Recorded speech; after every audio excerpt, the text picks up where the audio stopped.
नमस्कार दोस्तों, स्वागत है आप सभी का हमारे YouTube चैनल ब्लैंक नॉलेज पे। दोस्तों, ब्लैंक नॉलेज पे आप सभी का स्वागत है। आज जो RSC IT का जो एग्ज़ाम हुआ था उसके बारे में बात करते हैं। RSC IT का जो एग्ज़ाम रहा उसके बारे में। दोस्तों, ये जो एग्ज़ाम रहा इसके बारे में आज जो डेट है 16 जुलाई का जो एग्ज़ाम है उसके बारे में, आज जो पेपर आया है उस क्वेश्चन पेपर्स के बारे में बात करें। दोस्तों, पहला जो क्वेश्चन है, नीचे दी गई अंक तालिका का सही से मिलान कर इसका विकल्प का चयन कीजिए। तो दोस्तों, इस जो क्वेश्चन का आंसर होगा वो होगा, देखो जैसे यहाँ से राजमेघ, मेघ से आपको सभी को पता है क्लाउड को कहते हैं। राज ईधरा, ये है GISS, ग्लोबल इंफॉर्मेशन सिस्टम, इसी को GISS के नाम से जानते हैं। और जो थर्ड है वो है इसका फोर्थ, एंड टू एंड दस्तावेज। तो इसका जो क्वेश्चन का आंसर होगा वो देखिए, थर्ड पे आर एक तो इसमें है और एक इसमें है। तो और दूसरे में देखिए यहाँ पे पहले का क्यू, तो फर्स्ट का क्यू हमें इसमें मिल रहा है, तो इसका आंसर होगा डी। चलिए दोस्तों, बढ़ते हैं नेक्स्ट क्वेश्चन की तरफ। नेक्स्ट जो क्वेश्चन है हमारा, वो जो नेक्स्ट क्वेश्चन है, भारतीय निवासियों को उनको बायोमेट्रिक के लिए और उनकी जनसांख्यिकी के आधार पर 12 अंकों का जो विशिष्ट पहचान पत्र दी गई है। दोस्तों, वो जो विशिष्ट पहचान पत्र दिया गया है वो है हमारा आधार कार्ड। दोस्तों, इसके बाद में जो नेक्स्ट क्वेश्चन है उसके अंदर बात करते हैं, एक हार्ड डिस्क को ट्रैक्स के विभाजित किया जाता है। दोस्तों, जो हार्ड डिस्क होती है उसके अंदर जो डेटा स्टोर होता है वो सेक्टर्स एवं सेगमेंट्स के अंदर होता है। उसी के अंदर जो ट्रैक्स होते हैं उसके अंदर डेटा को स्टोर किया जाता है। इसलिए इस क्वेश्चन का आंसर होगा ऑप्शन सी। यदि किसी सेल में सामग्री बड़ी है तो और उस सेल में दिखाई नहीं दे रही, तो MS एक्सेल के द्वारा हम किसका यूज़ करते हैं? दोस्तों, इसके लिए हम MS एक्सेल में मर्ज सेल का यूज़ करते हैं। दोस्तों, इसके अंदर रेप टेक्स्ट एवं मर्ज सेल का यूज़ करते हैं। दोस्तों, इसके अंदर देखिए, बड़ी सामग्री है और सेल दिखाई नहीं दे रही है, तो हम MS एक्सेल में कई लाइनों को प्रदर्शित करके एक सेल कई करके एक सामग्री को दृश्यमान बनाने के लिए दोस्तों हम इसके अंदर रेप टेक्स्ट का भी इस्तेमाल करते हैं। जो मर्ज सेल होता है वो इस टाइप से, जैसे आपके पास में कोई सेल है, उस सेल के अंदर दो पार्टीशन बने हुए हैं, उन दोनों पार्टीशंस को मिला के एक सेल का निर्माण करना मर्ज सेल के अंदर आता है। रेप टेक्स्ट के अंदर ऐसा होता है कि यहाँ पे आपने कोई भी टेक्स्ट लिखा, तो जो भी यहाँ पे टेक्स्ट लिखा हुआ है वही टेक्स्ट को हम एक बड़े फॉर्मेट में या फिर बड़े सेल के अंदर काउंट करने के लिए यूज करते हैं। तो रेप टेक्स्ट का आंसर होगा। तीसरा, वाईफाई की फुल फॉर्म क्या है? दोस्तों, वाईफाई की जो फुल फॉर्म है वो है वायरलेस फिडेलिटी। दोस्तों देखिए, वायरलेस फिडेलिटी, ऑप्शन ए इस क्वेश्चन का आंसर होगा। दोस्तों, ये वायरलेस फिडेलिटी इस क्वेश्चन का आंसर है। चलिए बढ़ते हैं नेक्स्ट क्वेश्चन की तरफ। नेक्स्ट क्वेश्चन है, निम्नलिखित में से कौन सी एक प्रकार की श्रेणी है जहां पर ईमेल के द्वारा अनचाहे मैसेज भेजे जा सकते हैं? दोस्तों, हमारे पास में स्पेम में अनचाहे जो मैसेज होते हैं, ईमेल्स होते हैं, वो हमें स्पेम के अंदर मिलते हैं, ईमेल के अंदर। ये जो है हमारे 5th चैप्टर से जनरेट हुआ क्वेश्चन है। चलिए, एक प्रकाश संवेदनशील उपकरण है जो मुद्रित पाठ, चित्र एवं फोटो को डिजिटल बनाता है।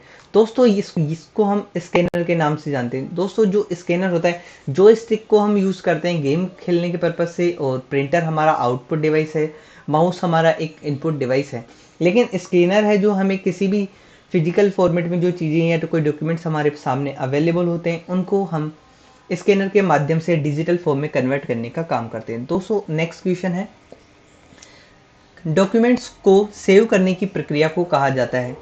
किसी दस्तावेज को मेमोरी से स्टोर के माध्यम से कॉपी करना ही हमारा जो डॉक्यूमेंट्स को सेव करना की प्रोसेस कहलाती है, या किसी दस्तावेज में मौजूद सामग्री में परिवर्तन करना, किसी दस्तावेज का स्वरूप या समग्र रूप बदलना, कीबोर्ड के द्वारा टेक्स्ट दर्ज करके दस्तावेज को विकसित करना। दोस्तों, इस क्वेश्चन का आंसर होगा पहला, किसी भी दस्तावेज को हम स्टोर करने के माध्यम से कॉपी करना। चलिए बढ़ते हैं नेक्स्ट क्वेश्चन की तरफ। दोस्तों, MS एक्सेल के अंदर लेफ्ट VMOU-2 का जो आउटपुट होगा, दोस्तों इसके अंदर जो क्वेश्चन है इसका थोड़ा सा डाउट हो सकता है, लेकिन इसके अंदर जो ऑप्शन होगा, ऑप्शन सी इसका आंसर होगा। मानव निर्मित मशीन में अंतर करने के लिए इंटरनेट पर उपयुक्त चुनौती प्रक्रिया प्रमाणित करता है। तो दोस्तों, इस क्वेश्चन का आंसर होगा इस क्वेश्चन का आंसर होगा दोस्तों हमारा कैप्चर कोड। कैप्चर कोड, और कई बार हम ओटीपी का यूज करते हैं वन टाइम पासवर्ड के लिए। वन टाइम पासवर्ड ये भी हमें एक तरह से वेरिफिकेशन की प्रक्रिया करता है, लेकिन किसी भी चीज को वेरीफाई करने के लिए या चैलेंज करने के लिए, अथेंटिकेशन देने के लिए हम कैप्चर कोड का यूज करते हैं। जब कभी भी आप कहीं किसी वेबसाइट पर विजिट करते हो तो वहां पे आपको कैप्चर कोड का यूज किया जाता है। चलिए नेक्स्ट क्वेश्चन की तरफ बढ़ते हैं। नेक्स्ट क्वेश्चन है एमएस ऑफिस में पावर पॉइंट में। पावर पॉइंट की बात कर रहा है दोस्तों। पावर पॉइंट के अंदर जब इसका एक्सटेंशन होता है तो पावर पॉइंट का होगा पीपीटी, लेकिन इसके अंदर देखिए मैक्रो लगा हुआ है, तो दोस्तों ये मैक्रो के लिए हम बात करेंगे पीपीटीएम की।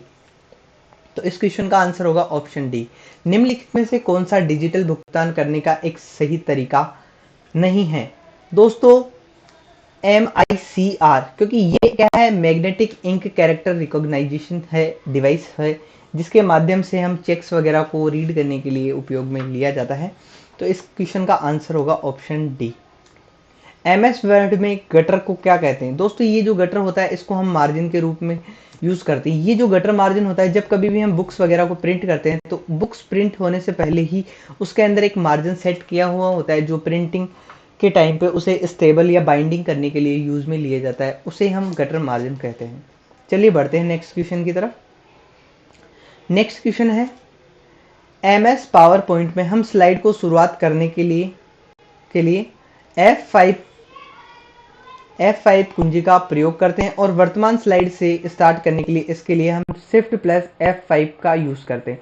तो दोस्तों shift plus F5 option D इस क्वेश्चन का करेक्ट आंसर होगा। चलिए बढ़ते हैं नेक्स्ट क्वेश्चन 15 की तरफ। हमारा जो नेक्स्ट क्वेश्चन है वो है MS पावर पॉइंट में स्लाइड को पुनर्व्यवस्थित करने के लिए निम्नलिखित में से कौन सा, मतलब सारी चीज़ों से हम बाहर निकल के आ जाएं या फिर उसके अंदर आ जाएं, तो चीज़ों को शॉर्टर के रूप में स्टार्ट करते हैं। वैसे किसी भी दृश्य को उपयुक्त करने के लिए देखिए, वापस पढ़िए, MS पावर पॉइंट में स्लाइड को पुनर्व्यवस्थित करने के लिए वैसे हम स्लाइड शॉर्टर का यूज़ करते हैं, लेकिन हम इस क्वेश्चन का आंसर होगा जो स्लाइड शो होगा। हम कभी भी किसी भी चीज़ को जो स्टार्ट करते हैं तो वो ये होगा, तो इसका करेक्ट आंसर स्लाइड शॉर्टर हो जाएगा। चलिए जो नेक्स्ट क्वेश्चन है, राजस्थान के निवासियों को शिकायत के लिए कौन सा पारदर्शी एवं जवाबदेही संसाधन प्राप्त करने के लिए सशक्त बनाने के लिए अभिनव ई गवर्नेंस परियोजना है, वो है राजस्थान ई संपर्क ऐप। दोस्तों राजस्थान संपर्क ऐप के माध्यम से आप किसी भी प्रकार की कोई भी ग्रीवियांस सिस्टम से जानकारी प्राप्त कर सकते हो, और इसी के अंदर ई फाइलिंग वाला ऑप्शन होता है जहां पे आप अपने आप को रजिस्टर्ड करके आपको एक ग्रीवियांस आईडी मिल जाएगी। निम्नलिखित में से कौन सी वैध खोज इंजन है? दोस्तों ये जो सर्च इंजन के बारे में पूछ रहा है, ट्विटर हमारा सर्च इंजन नहीं है, फेसबुक हमारा सर्च इंजन नहीं है, ये भी हमारा search engine. Web spider search engine नहीं है, इंडेक्सिंग एक फॉर्मेट होता है, निर्णय इंजन। दोस्तों हमारा इसका ऑप्शन होगा option C.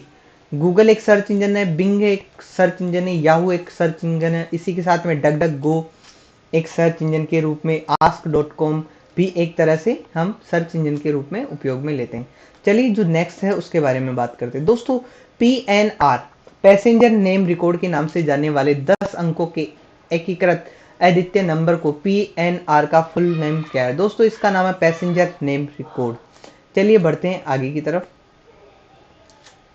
NSV portal national voter सेवा पोर्टल्स के बारे में पूछ रहा है। दोस्तों इसकी सेवा प्रदान की जाती है। दोस्तों ये है जो NSV चुनावी सूची में नाम खोजने के लिए हम इसका इस्तेमाल करते हैं। चलिए बढ़ते हैं नेक्स्ट क्वेश्चन की तरफ। नेक्स्ट क्वेश्चन है हमारा, निम्नलिखित में से निम्नलिखित बयानों में से रेम के बारे में के संबंध में कौन कौन से बयान सही हैं उसके बारे में। रोम एक ऑप्टिकल मेमोरी है? नहीं दोस्तों, रोम एक ऑप्टिकल मेमोरी नहीं है। रोम है हमारी एक वॉलेटाइल नॉन वॉलेटाइल मेमोरी। दोस्तों नॉन वॉलेटाइल जो मेमोरी है वो है हमारी रोम।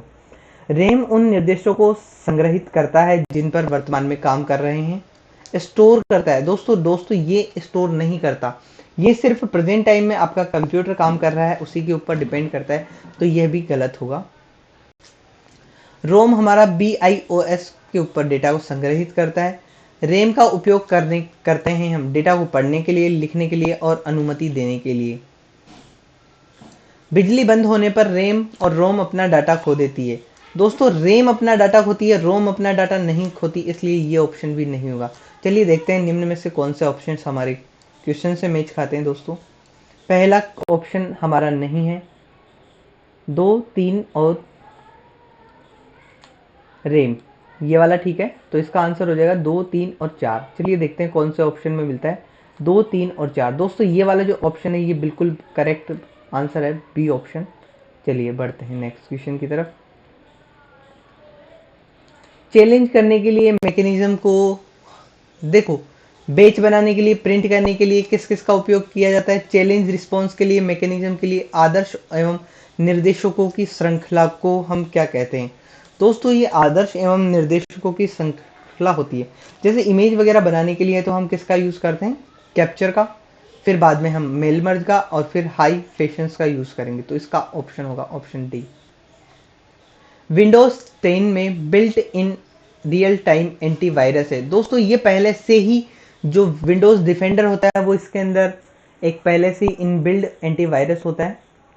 चलिए बढ़ते हैं नेक्स्ट क्वेश्चन की तरफ। हमारा जो नेक्स्ट क्वेश्चन है, दुर्भाग्यपूर्ण सॉफ्टवेयर है जो नेटवर्क या इंटरनेट के माध्यम से आपके कंप्यूटर तक पहुंचने में रोकने में मदद करता है। तो दोस्तों ये जो होती है हमारी फायर वॉल होती है। बस तो किसी दो डेटा या दो डेटा वाली चीज़ों को जोड़ने के लिए हम बस का यूज़ करते हैं, जिसे हम बस बार के रूप में जानते हैं। वायरस इसका आंसर होगा नहीं। टोपोलॉजी एक नेटवर्क कनेक्शंस का टाइप है, तो इसलिए ये होगा नहीं। तो इसका आंसर होगा फायरवॉल। चलिए बढ़ते हैं नेक्स्ट क्वेश्चन के लिए। ट्रेनों के आगमन और प्रस्थान के बारे में पूछताछ करने के लिए एक वेब पोर्टल है। दोस्तों भामाशाह राजस्थान इसका पोर्टल नहीं होगा, आरपीएससी भी नहीं होगा, ट्रेन्स जीओवी डॉट नहीं होगा। दोस्तों इसका आंसर होगा option D, Indian rail government इन। जी हाँ दोस्तों, इसका ऑप्शन है ऑप्शन डी। चलिए बढ़ते हैं नेक्स्ट क्वेश्चन की तरफ। इसके अंदर जो क्वेश्चन है हमारा, प्रोजेक्शन स्क्रीन या इलेक्ट्रॉनिक डिस्प्ले डिवाइस पर स्थिर छवियों की श्रृंखला को प्रस्तुत करने को कहा जाता है। दोस्तों कोई भी प्रोजेक्ट या किसी भी चीज़ को हमें शो करना होता है तो हम हमेशा स्लाइड शो का यूज़ करते हैं। तो इसके लिए हम ऑप्शन होगा ऑप्शन ए। 1 GB बराबर है। दोस्तों 1 GB के अंदर लगभग 1024 MB होती है। तो दोस्तों ये जो MB होती है इसी को हम इसके अंदर बिट के अंदर कन्वर्ट कर लेते हैं। ये बिट के अंदर लगभग ये जो बनेगा 2 की पावर 20। हाँ दोस्तों ये लगभग इसी के आसपास बनेगा। एक बार इसको चेक करके मैं आपको अपडेट कर दूंगा नेक्स्ट वीडियो में। चलिए, निम्नलिखित में से कौन सा कथन सत्य है? दोस्तों प्राथमिक भंडारण इकाई में द्वितीय भंडारण की तुलना में कौन सा सबसे तेज समय पर पहुंचने की क्षमता रखता है? प्राथमिक भंडारण के लिए इकाइयों को क्रमिक पहुंचाता है, द्वितीय भंडारण के लिए नॉन वोलेटाइल का उपयोग करते हैं। दोस्तों ये ऑप्शन सही है। प्राथमिक भंडारण के लिए हम क्रमिक उपाय सिक्वेंशियल चीज का यूज नहीं करते दोस्तों। इसके लिए इसका ऑप्शन होगा पहला और दूसरा, सॉरी पहला और तीसरा। देखिए दोस्तों पहला और तीसरा ऑप्शन भी इस करेक्ट आंसर।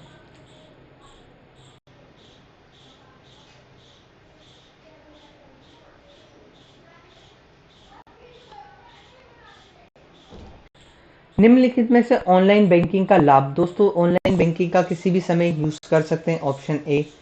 इससे तुलना में कम समय लगता है। जी हाँ दोस्तों इससे कम समय लगता है। यह पैसे को तुरंत प्राप्त करके खाते में स्थानांतरित भी कर देता है। आप सिस्टम को डिमोड्यूलेटर और सॉरी ये वाला ऑप्शन नहीं होगा, इसका ऑप्शन होगा ऑप्शन ए। 24 आवर हम इसका यूज कर सकते हैं। अब अगर ये पूछता है नहीं है तो इसका आंसर है ऑप्शन डी। जी हाँ दोस्तों ये नहीं के लिए पूछ रहा है तो इसका आंसर ये नहीं होगा।